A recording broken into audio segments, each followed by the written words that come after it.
parler du bon usage des tests. Bon, bien évidemment, je ne me sentais pas d'une compétence 100% pour le bon usage des tests, donc j'ai fait appel à notre complice virologue, Anne-Geneviève Marcelin, pour contrôler mes propos. Pourquoi cette image hivernale? Écoute, parce que je trouve que la photo est jolie. Non, vous ne trouvez pas? C'est rare en tout cas, avec le réchauffement climatique. Bon, je vous passe mes conflits d'intérêts, mais j'en ai aucun qui impacte ce topo. Je vous rappelle brièvement comment est foutu un coronavirus. Un coronavirus, ça vient du fait qu'on a des spicules à la surface du virus et qui donnent cet aspect en couronne, d'où le nom de coronavirus, avec la protéine S, qui est la cible des antiviraux et qui est surtout très importante pour s'attacher. Ce n'est pas l'unique cible des antiviraux, mais bon, on ne détaillera pas ça. Et donc, sur le plan diagnostic, la RT-PCR détecte l'acide nucléique du virus et c'est le test diagnostique de référence. Donc, cette diapositive est un peu chargée, mais bon, c'est là que vous avez tout, en fait. C'est la diapositive où vous avez tout à retenir. Malheureusement, bon, ça ne s'affiche pas. Mais bon, globalement, en pointillé, vous avez la sérologie, IgG, IgM. Vous voyez que les IgG et les IgM apparaissent à peu près en même temps, vers le 7e, 10e jour après l'apparition des symptômes. Le J0, c'est la date d'apparition des symptômes, excusez-moi. Donc, IgG et IgM apparaissent en même temps. On sait déjà que les IgM disparaissent commencent à disparaître à partir du 3e mois. Et puis les IgM, vous voyez, disparaissent au bout d'un mois, un mois et demi.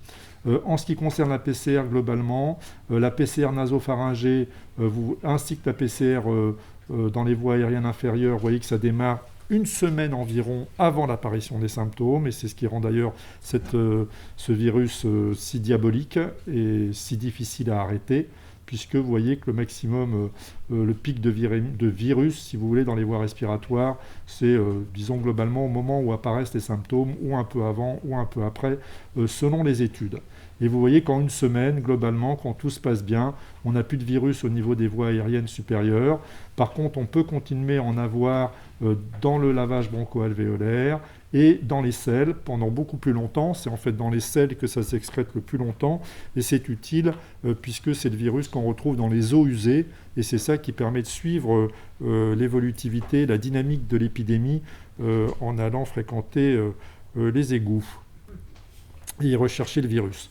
Donc, globalement, on a 3 types de tests. On a la PCR, donc la recherche du virus, la sérologie, la recherche des anticorps, et des tests antigéniques qui ne sont pas encore disponibles et dont on en a beaucoup parlé la semaine dernière. Donc, la PCR, le virus, la cible, c'est le virus. Le site du prélèvement, vous en avez de 2 types. Vous avez les prélèvements nasopharyngés et les prélèvements salivaires, dont on a pas mal parlé également ces derniers jours, j'y reviendrai. Et les délais de résultats, je vous ai mis de 1h40 à X jours. Voilà. Je ne vais pas remuer le couteau dans la plaie, mais en ce moment, comme vous savez, ça peut prendre des jours pour récupérer un résultat de test. Mais vous avez pourtant des tests de diagnostic rapide, par exemple, vous en avez aux urgences par PCR, et vous avez le résultat en 1h40. Mais vous ne pouvez en tester que 1 ou 2 à la fois, selon le type de machine que vous avez à votre disposition.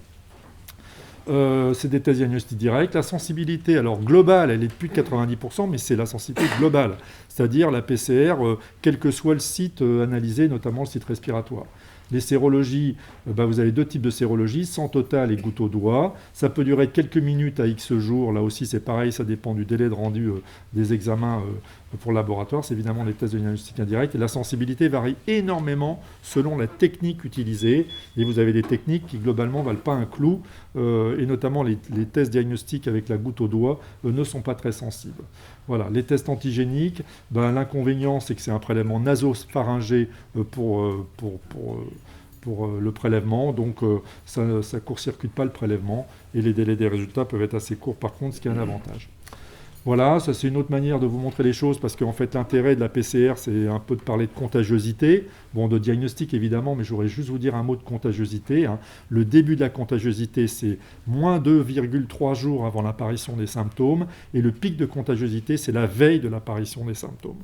Donc arrêter une maladie où le maximum de la contagiosité, c'est la veille de l'apparition des symptômes, c'est mission impossible en fait. enfin en tout cas dans nos sociétés. La transmission présymptomatique, c'est 44% des transmissions et la contagiosité est très faible après J7. Voilà, donc pour la charge virale, elle est plus élevée avant l'apparition des symptômes, je viens de vous le dire. La réplication active dans la gorge, c'est J0, J15. Après J5, pardon, J0, J5, réplication dans la gorge. Après J5, ça diminue dans les écouvillons nasopharyngés, mais c'est toujours présent dans le poumon. Mais on estime qu'à partir de J8, et si la culture virale, la CT est supérieure à 33, la contagiosité est faible. Alors, il faut savoir que la sensibilité des PCR varie en fonction du site de prélèvement. Vous voyez, à l'extrême gauche, vous avez le lavage broncho-alvéolaire. C'est là où on le retrouve, avec une sensibilité qui est supérieure à 90%, avec des malades qui, évidemment, ont des pneumonies. Sinon, ils n'auraient pas de lavage. Le crachat, c'est 72%. Le test nasopharyngé, 63%. Le prélèvement distal prenait 46%, l'échantillon pharyngé, comme font les Chinois, 32%, les selles, 29%, et on peut en retrouver dans le sang 1%, mais c'est très peu sensible. Voilà, bon, je vous passe ça, mais vous aurez diapositive à disposition. Donc les tests salivaires, ils peuvent compléter les tests nasopharyngés, on en a pas mal parlé là dernièrement avec les recommandations de l'HAS, mais c'est uniquement pour les personnes symptomatiques que ça a un intérêt. C'est sur des prélèvements salivaires, donc évidemment ça facilite les prélèvements, c'est mieux qu'un écouvillon nasopharyngé, ça réduit les risques de contamination du personnel soignant, c'est moins désagréable pour les patients, mais la sensibilité est inférieure au prélèvement nasopharyngé, et notamment chez les asymptomatiques, là où il n'y a pas d'intérêt. Et donc, là, entre guillemets, je vous ai laissé les recommandations HAS favorables à leur recours et à leur remboursement, mais en l'orientant vers les personnes symptomatiques pour lesquelles le prélèvement nasopharyngé est difficile, voire impossible. Donc en pratique, on ne va pas énormément les utiliser. L'HAS ne les recommande pas pour les personnes asymptomatiques, chez qui ils sont très peu performants. Voilà, donc pour conclure, 3 types de tests. La PCR, c'est le gold standard. Le taux de détection virale est plus important dans les voies aériennes inférieures que dans les voies aériennes supérieures, en tout cas pour les patients qui ont des pneumonies.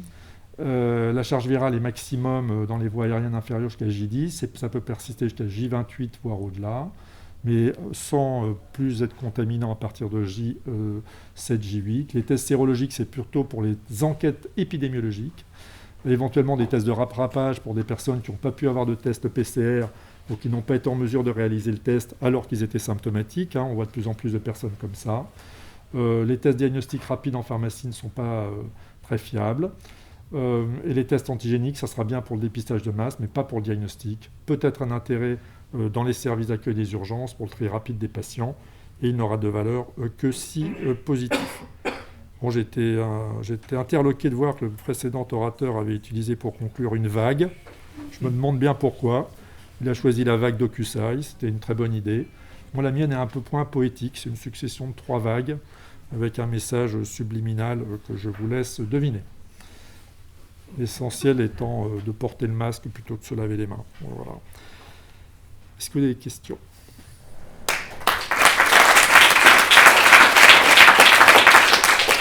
Merci Eric, est-ce qu'il y a des questions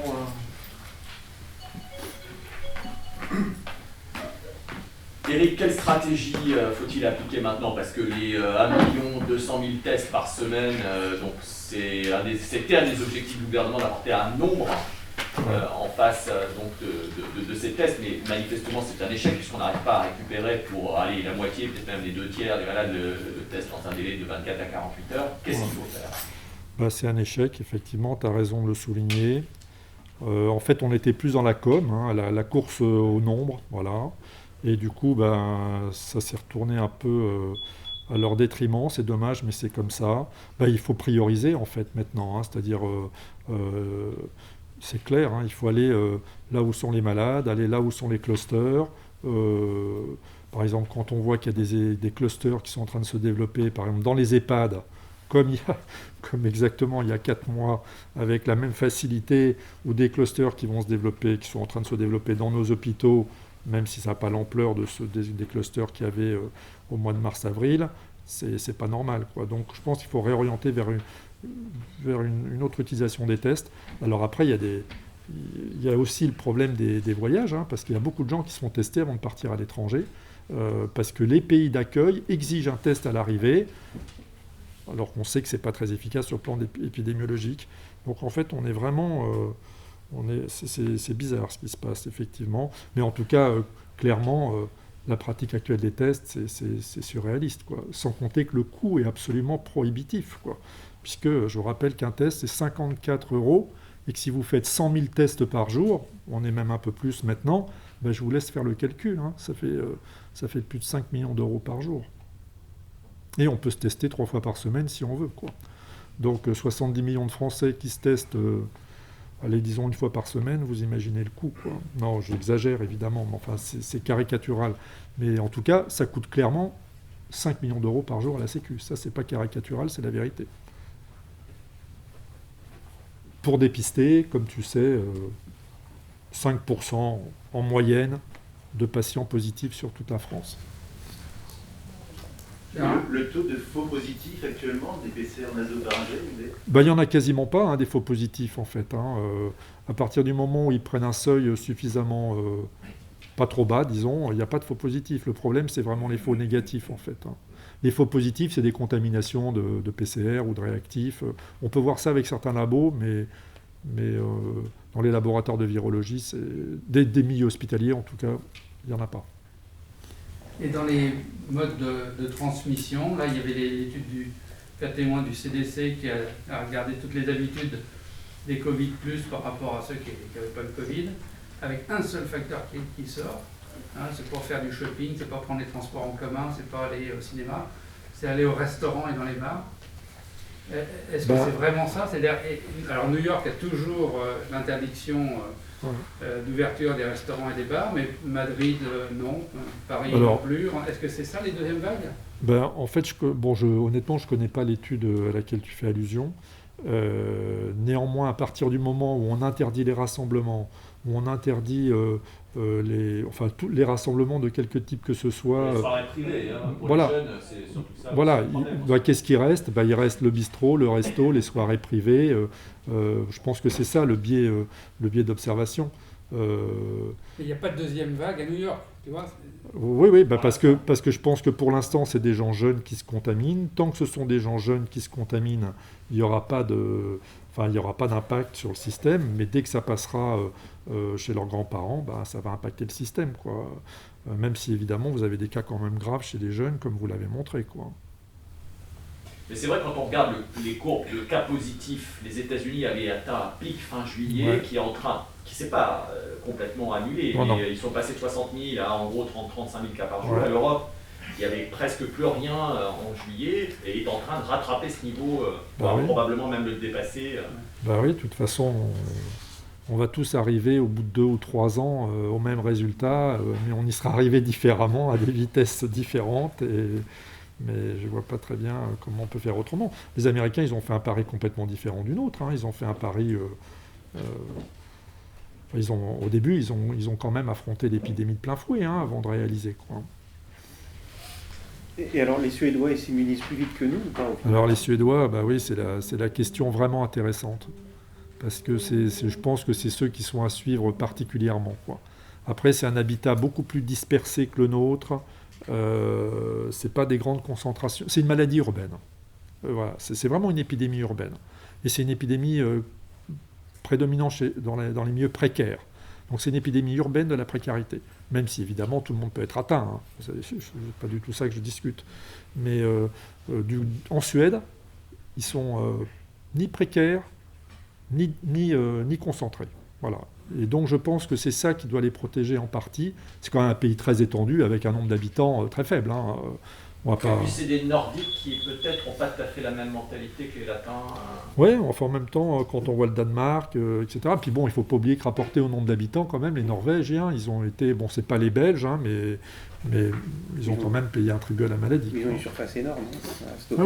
Au début. Tu demandes où sont les habitants, quoi. Mais parce qu'au début, ils n'ont même pas fait gaffe à leurs vieux. C'est ça qui est incroyable, quoi. Au début, ils ont vraiment dit on y va. Puis après, dans un second temps, ils se sont dit il faut protéger les anciens. Voilà. Mais c'est le secret. Aujourd'hui, on n'a pas d'autres moyens, de toute façon. On va pas... à moins de remettre le pays sous cloche, ce qui est probablement impossible, il faut protéger les anciens et les fragiles, quoi. peux nous reparler de ton ordre d'action qui évite éventuellement la transmission à son voisin?